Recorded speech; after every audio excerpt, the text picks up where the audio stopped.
Kapal na mukha mo.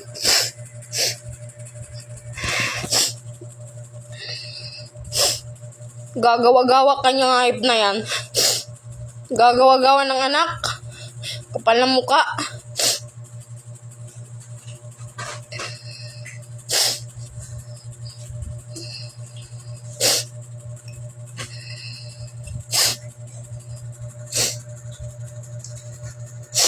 Di kaya ulagaan, hype na yan. Ano, ako mag-alaga dito? Kala mo ko pinapasweldo mo ako, hype ka? Pakina mo ka dyan eh. Di mo nga ako dyan inabigyan ng pera, hype ka eh.